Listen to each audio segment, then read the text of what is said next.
So guys, Bismillahirrahmanirrahim once again and a very warm welcome for this strategic management class. काफी देर इंतजार करने के बाद finally we are starting our class.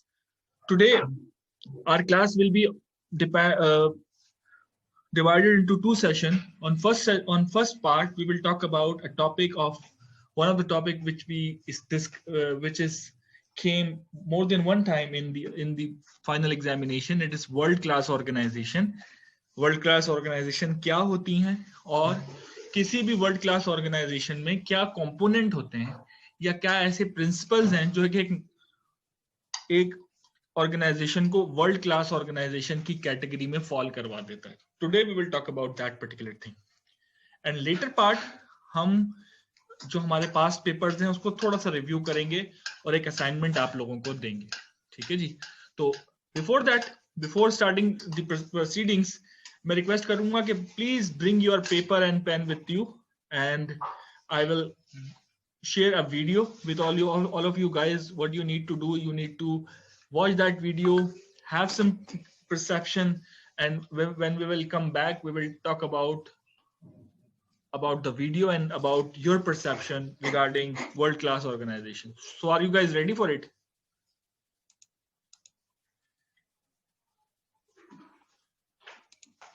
Okay, let me just share the video with you first, then we will talk about the world class organization and its component.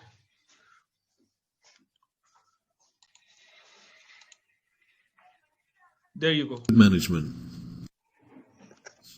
We will be taking you on an exciting journey where you will discover how organisations consistently perform at a world-class level.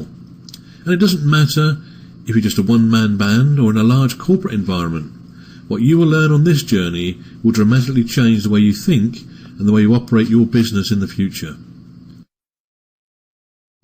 Your ultimate destination is the imposing structure that defines world class. It has 7 supporting pillars based on a solid foundation of guiding values. We'll give you a guided tour of each pillar and you'll be able to assess how well your organisation measures up.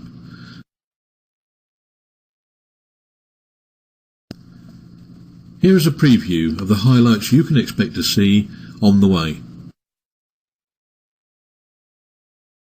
Our first stop will be the pillar of customer focus. Now, no business can survive without customers, but do we truly understand their wants, their needs and their expectations?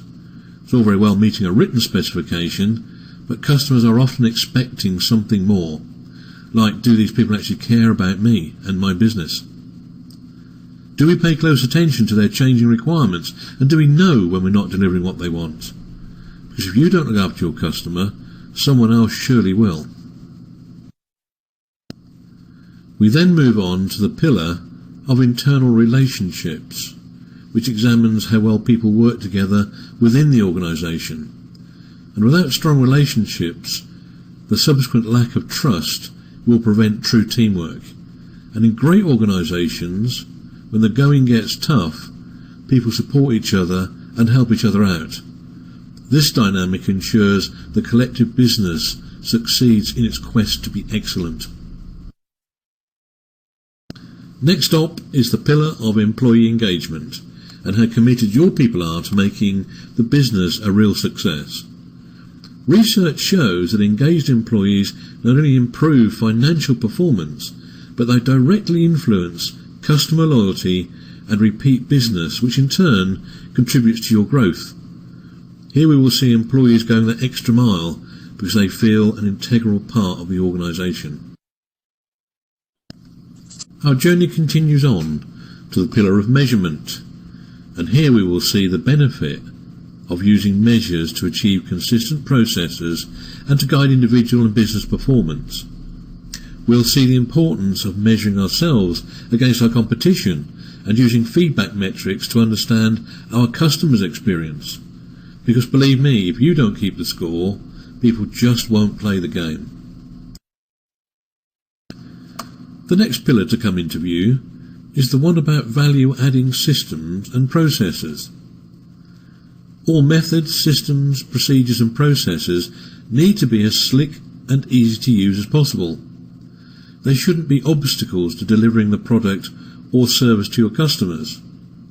We'll see how driving out waste in all forms directly impacts on how competitive and profitable you are, and more importantly, how it helps you to achieve and even exceed your customers' expectations. The pillar of continuous improvement is the next point of interest on our journey to world class. Every successful organisation has the ability to adapt and change as the marketplace dictates. Here we will see why we need to do things better today than we did them yesterday, and why it needs to be part of your culture. Recent events have shown it's the organisations that improve their effectiveness, reduce their costs, and stay ahead of the competition who not only survive, but become very, very successful.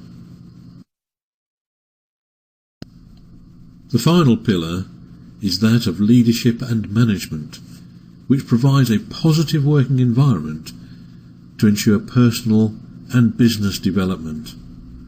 World-class companies have a very clear vision, strategy, and business plan that is regularly communicated and reviewed. Great organisations have great managers and leaders who understand customer requirements, their own people's needs, and they know how to plan and put actions in place to achieve world-class standards of operation.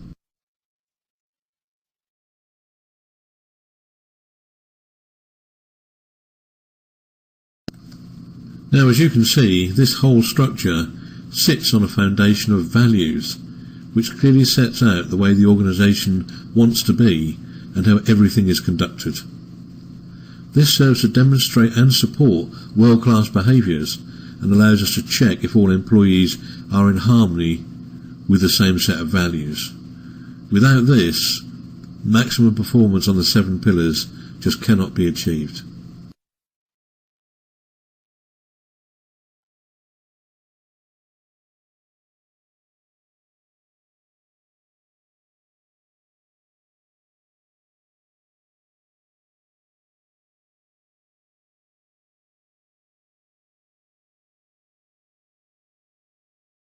So guys, that was the video of related to world-class organizations.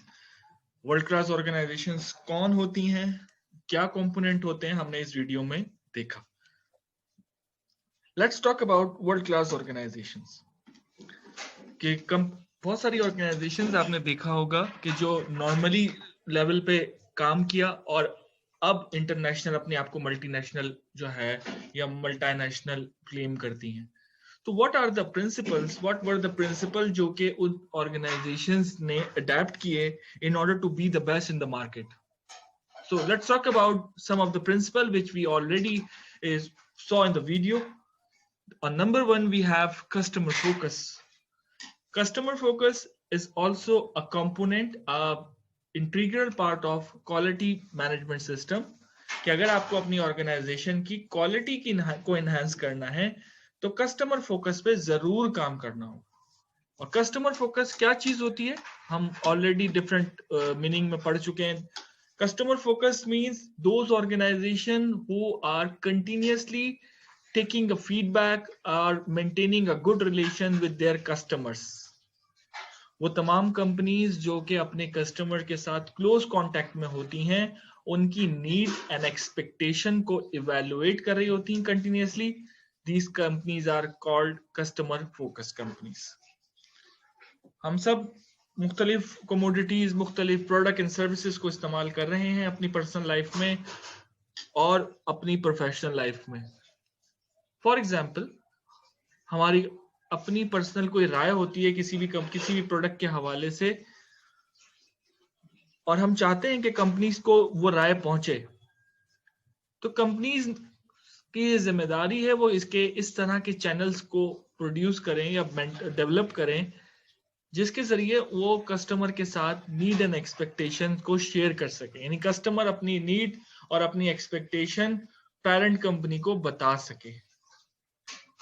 क्या आप में से कोई बता सकता है कि customers के साथ कोई कंपनी किस तरीके से अपनी नीड एंड एक्सपेक्टेशन शेयर करती है या कोई कंपनी कनेक्ट किस तरह होती है? Can anyone add something? क्या तरीका कार हो सकता है आपके ख्याल में?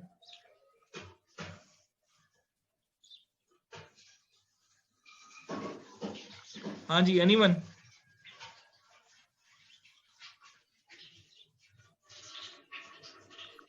सर बहुत सारे प्रोसीजर्स होते हैं, मतलब प्रोसेस होते हैं कि पहले तो अगर कोई कंपनी एक प्रोडक्ट लॉन्च करती है तो वो एक सर्वे के करवाती है।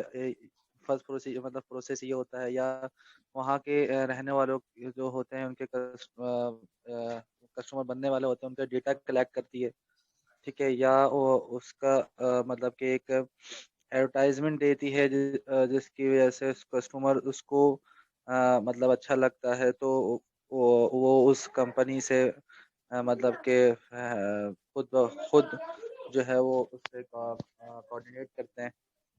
मतलब ये चीज़ जैसे जो कंपनी जो है कस्टमर को अपना प्रोडक्ट जो है वो बेचती है, तो वो कस्टमर अगर उसको मतलब उसको अच्छी लगती है तो वो कस्टमर उनका मतलब कंपनी का बन जाता है। तो जिस मतलब उनकी नीड और उसकी ज़रूरत को देखते हुए ही वो चीज़ मतलब बनाती है, प्राइस सब चीज़ रखती है। जब उसको अवेयर कर लेते हैं तो ऐसी बात हो कस्टमर उनका कंपनी का बन जाता है obviously.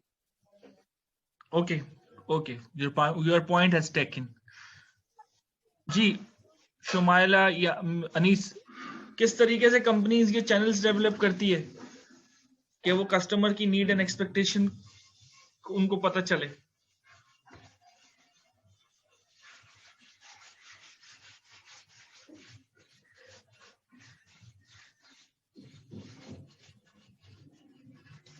Any idea, guys? Imad, are you there?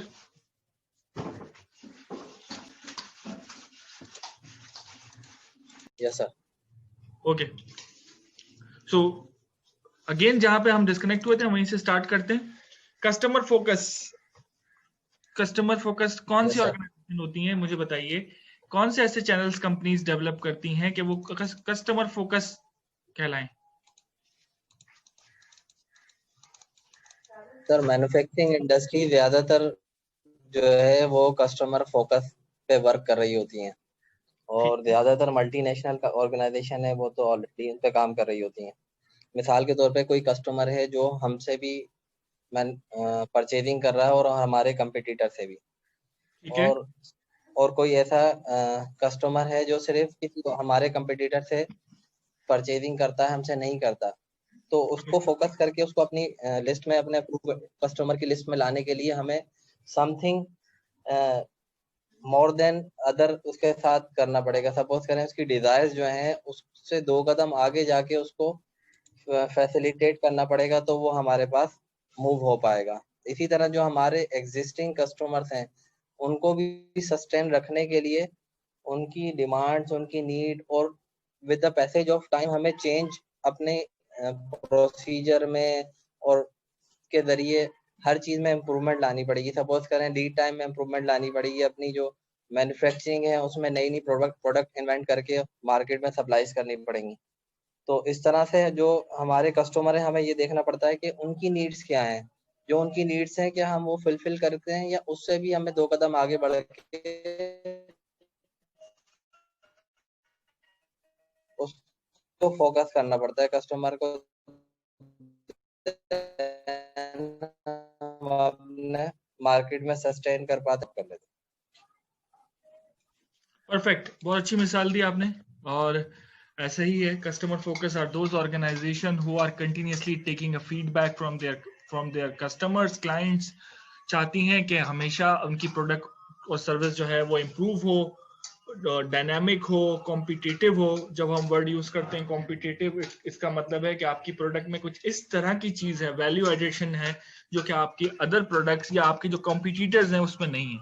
इसकी मिसाल हम इस तरह ले सकते हैं कि जब पाकिस्तान में बैंकिंग सेक्टर जो है वो इमर्ज हुआ, और एक वक्त ये था कि इट वाज बैक इन 2006-2007 कि जब नए बैंक्स के लिए ये अपॉर्चुनिटी इस तरीके से कि नए बैंक्स को लाइसेंस दिया जा रहा था, वो अपना बिजनेस कर रहे थे फाइनेंसिंग के हवाले से।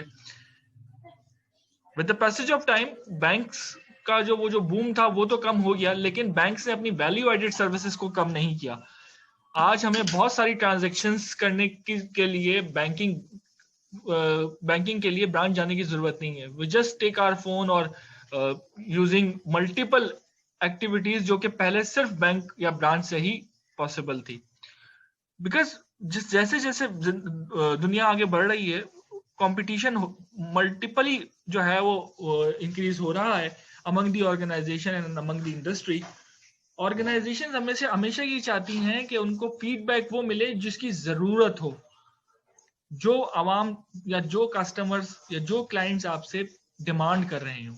यही वजह है कि आज हमें कोई कहता है कि गवर्नमेंट के बैंक्स में अपना अकाउंट खोलें तो हम शायद थोड़ा रिलेक्टेंट फील करेंगे, या इनफैक्ट गवर्नमेंट के किसी भी इदारे में जाएं तो थोड़ा सा रिलेक्टेंसी फील होगी, बिकॉज हमें पता है कि वहां पर जो वर्किंग एटीट्यूड है वो as compare to the private institutions बहुत स्लो है। तो the goal of customer focus is creating better products and services offering compiling customer experience. Customer experience means कि जब कंपनी के कोई भी नुमाइंदे आपके पास आते हैं या आप कोई भी सर्विस जो है वो एक्वायर करते हैं तो आपका कस्टमर एक्सपीरियंस अच्छा होना चाहिए। आप ना सिर्फ वो प्रोडक्ट खुद लें बल्कि रेकमेंड भी करें। हम बहुत सारी प्रोडक्ट को रेकमेंड कर रहे होते हैं फ्री ऑफ कॉस्ट, हमें उसका कोई रॉयल्टी नहीं मिलती।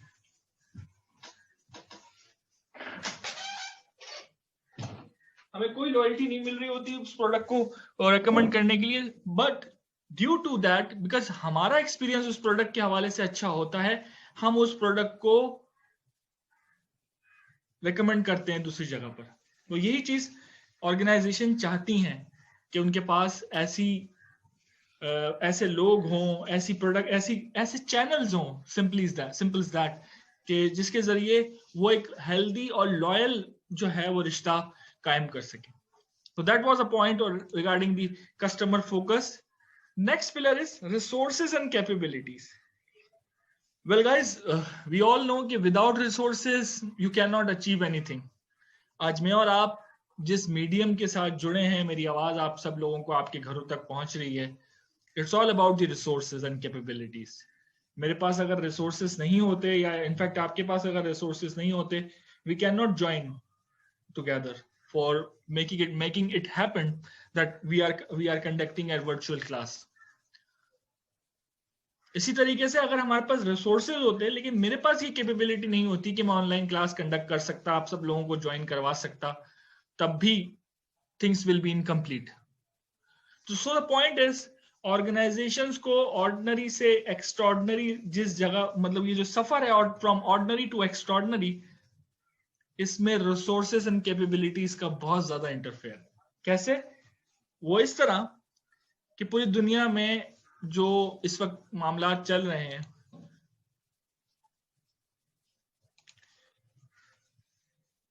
वो ये है कि आपके पास अच्छी टेक्नोलॉजी होगी। If you have a good technology you can produce a good product. If you have an outdated technology you can not survive in the market. Because उसकी वजह यह है कि हर बंदा नई टेक्नोलॉजी एक्सपेक्ट कर रहा है, नए चैलेंजेस कर रहा है, कोशिश कर रहा है कि जो भी स्ट्रेटेजी बनाए, जो भी ऑब्जेक्टिव हो वो कस्टमर ओरिएंटेड हो, यूजर फ्रेंडली हो। आज सोशल मीडिया ने जितना ज्यादा हमारी लाइफ में इनका इंटरफेयर बढ़ा दिया है, बिकॉज हम क्या ऐसी चीज है जो कि हम सोशल मीडिया के जरिए नहीं, social media is all about influencing our mindset. Actually अगर मैं ये कहूं तो शायद गलत नहीं होगा। रिसोर्सेस किसी भी ऑर्गेनाइजेशन के लिए बहुत जरूरी है। अगर आप में से कोई फैसला लेता है या कोई काम करता है या कोई इनिशिएटिव लेने की बात करता है तो वो सबसे पहले उसका काम उसको यही होगा कि उसे रिसोर्सेस चाहिए, उसे कुछ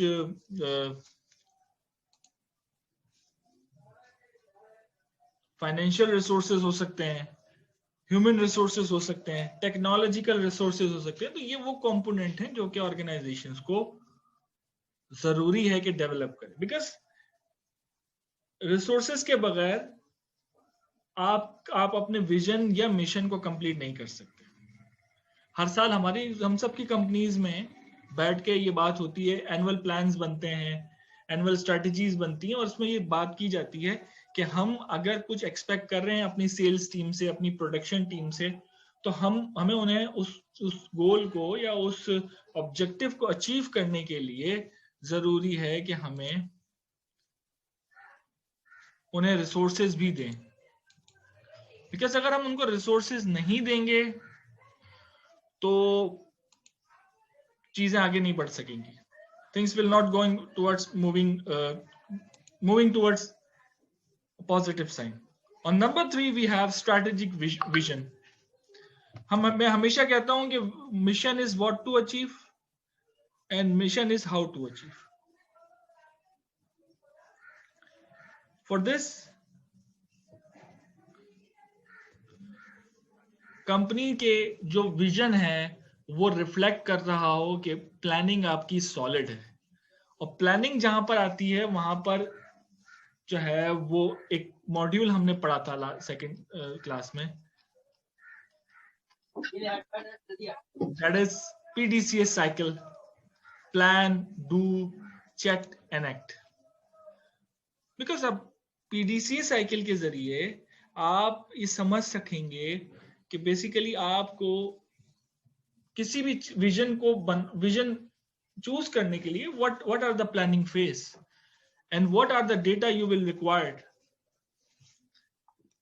So strategic vision means हमें पता है strategy का मतलब ऐसी प्लानिंग जो कि लॉन्ग टर्म में हो, ऐसी चीज जिसके लिए मेहनत आप आज करें बट उसका आउटकम जो है आप एक्सपेक्ट कर रहे हो after few years. On number 4 we have value creation. Well, value creation के हवाले से हमेशा से हम जो है वो बात करते हैं डिफरेंट एस्पेक्ट में. Value creation means giving something new, giving something innovative to the market, actually to your customers sometimes, and taking an edge from your competitors. Because अगर आपकी company for example online banking या mobile banking या phone banking offer कर रही है और आपके competitor ने भी वही ऑफर की, तो there is nothing in value chain because there is the same product. इसको कहते हैं बेंचमार्किंग, कि जैसा मेरा कॉम्पिटिटर कर रहा है मुझे भी अपनी एग्जिस्टेंस शो करने के लिए वह उन्हीं जो है वो फुटप्रिंट्स पे चल रहे हैं. अगर मैं भी 1 घंटे पढ़ रहा हूँ और अनीस भी 1 घंटे पढ़ रहे हैं, तो there is no difference, but I need to observe कि अनीस 1 घंटे में कितना फोकस होके पढ़ रहे हैं और मैं कितना नहीं फोकस होके पढ़ रहा. That makes an impact actually. So value creation means आपकी कंपनी में या हर कंपनी में एक डिपार्टमेंट होता है, and that department name is research and development. They keep on researching, they keep on getting new ideas, they keep on flourishing new things, they keep on taking new agendas, new things into the market, into the organization कि हमें इस तरह काम करना चाहिए, ये काम इस तरह भी हो सकता है. और उसका एक मिसाल हमने पढ़ी थी लास्ट टाइम मीटिंग में, ब्रेनस्टॉर्मिंग में, कि ब्रेनस्टॉर्मिंग एक्टिविटी कंपनी की एक वाइटल एक्टिविटी होती है. Whenever company stuck in something, they start brainstorming. Because brainstorming में आपको हर वो चीज समझ में आती है, निकल के सामने आती है जो कि एक्सपेक्टेड हो और जो कि अनएक्सपेक्टेड भी हो सकती है. सो वैल्यू क्रिएशन में मीन हम हर आइडियाज के ऊपर फोकस होते हैं, उसको इवेलुएट करते हैं, उसको फ्लोरिश करते हैं, उसकी एक्सटर्नल और इंटरनल एस्पेक्ट को सामने रखते हैं. देन हमारे पास जो वैल्यूज आती हैं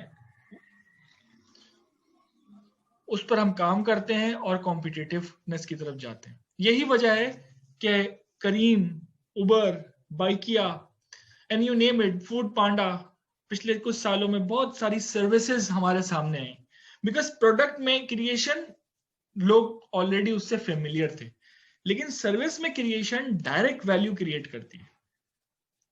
ये देखिए ना, पहले इम्तियाज बना, पहले बड़े बड़े सुपर स्टोर्स बने, आपको अट्रैक्ट किया गया कि वहां पर आए, अपना अच्छा टाइम गुजारे हैं, घंटे गुजर जाते हैं पता नहीं चलता, बहुत अच्छा एनवायरनमेंट दिया, वन विंडो सोल्यूशन दिया, high under the one roof आपको each and everything. You cannot, you should not go anywhere उधर ये चीज वहां से लेनी है, वो चीज वहां सस्ती मिलती है. They created a platform and providing each and everything. और अब आपको उस प्लेटफॉर्म पे भी आने की जरूरत नहीं है. आप अपने घर का काम करते रहें. You just take a mobile application, log into it, select your grocery and just click an order. और वो आपके डोर स्टेप पे मौजूद हो. तो इसके लिए जरूरत इसी चीज की है कि हम वैल्यू क्रिएशन पे काम करें. Being an individual, as a student, as a professional, हमें भी वैल्यू क्रिएशन पे काम करना है. बिकॉज मैं हमेशा से अपनी डिफरेंट स्पीच में एक बात कहता हूँ कि हर साल कई हजार कहूँ MBA और BBA के स्टूडेंट पास आउट होके मार्केट में आते हैं. लेकिन जो अच्छी जॉब्स जिनका इंतजार कर रही होती हैं वो वही लोग होते हैं जिनके पास कुछ एक्स्ट्रा हो, कुछ extra. Because recruiters are not interested in your ordinary things. If they hire for an ordinary thing, तो उसकी ordinary चीज की ordinary salary आपको दी जाएगी. But if you have some extra qualities, if you have some multiple qualities, so you will be paid extra. You will be paid competitive. On last point, last pillar of is quality focus. Means company हमेशा quality पे compromise करने की बात नहीं करेगी. कभी भी grade 2 raw material को परचेज करने की बात नहीं करेगी. जब भी रॉ मटेरियल महंगा होगा, they prefer to increase the price of the product rather than focusing और लुकिंग सम अदर ऑप्शंस. बहुत सारी ऐसी ऑर्गेनाइजेशन है, रॉ मटेरियल महंगा होता है, वो कहते हैं नहीं हमारी प्राइस हमने अगर महंगी की तो कस्टमर हमारी प्राइस नहीं लेगा, हमारी प्रोडक्ट नहीं लेगा कि महंगी हो गई, आप इनकी प्रोडक्ट नहीं लो. And they shifting their need towards a B graded raw material. और उसका रिजल्ट क्या होता है?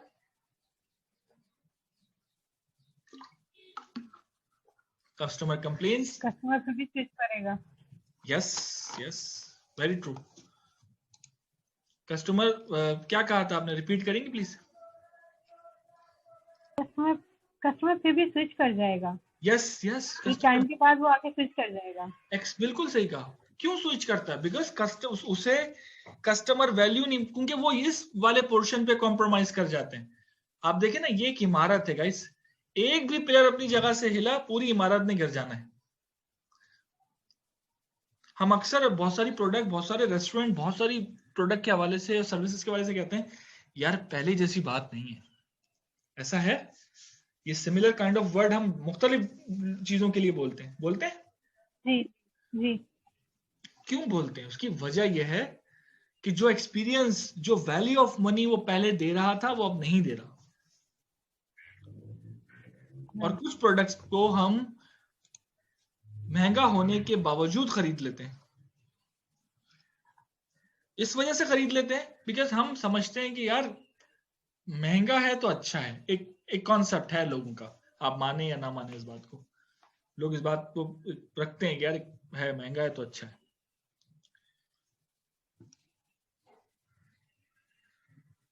हम अपनी पर्सनल लाइफ में भी यही करते हैं. लोग कहते हैं कि अपने ऊपर इन्वेस्टमेंट करें, कुछ नई चीज सीख लें, एक्सेल सीख लें, ERP सीख लें, SAP सीख लें, कम्युनिकेशन पे काम कर लें. We compromise on that quality. हम कहते हैं नहीं यार पैसे नहीं है. और फिर होता क्या है, अल्टीमेटली वही स्किल्स आपकी जब डेवलप होती है, बिकॉज याद रखिएगा, मुझे बचपन में किसी ने कहा था कि अगर आप किताब के ऊपर या अखबार पे पैसे खर्च करते हैं ना, तो वो पैसे नहीं खर्च कर रहे होते, वो अपने ऊपर इन्वेस्टमेंट कर रहे होते. मैं कहता हूँ कि यार अखबार पे यार किताब पे पैसे खर्च करने को इन्वेस्टमेंट क्यों कहते हैं?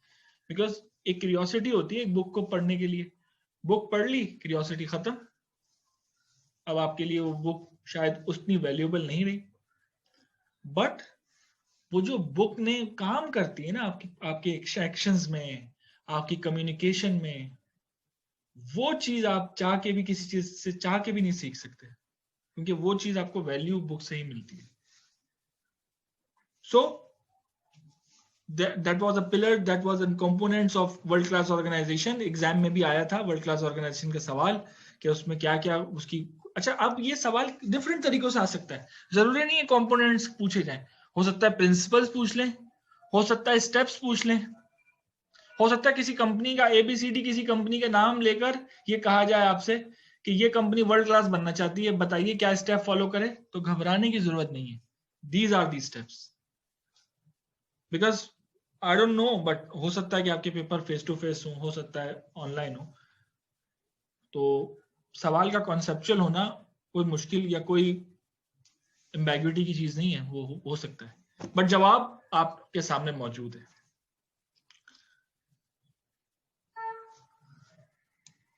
फिर कैरेक्टरिस्टिक्स की बात करते हैं। कैरेक्टरिस्टिक्स एक वर्ल्ड क्लास ऑर्गेनाइजेशन में क्या होते हैं।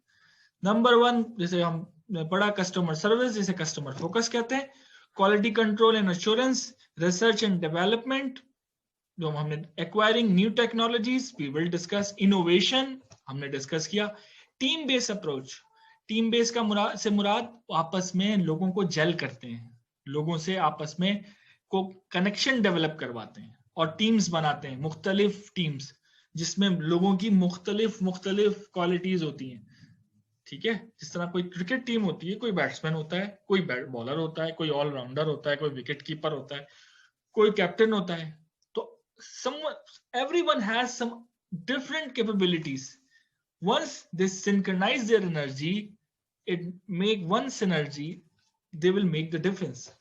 Best practices, जो इंडस्ट्री की बेस्ट प्रैक्टिसेस है उसको इस्तेमाल करते हैं, man power planning, environmentally sound practices, business partnership and alliance, re-engineering of processes, mergers and acquisitions, outsourcing and contracting, reliance and consulting services, political lobbying, इससे कंपनीज जो है तबाह होती हैं।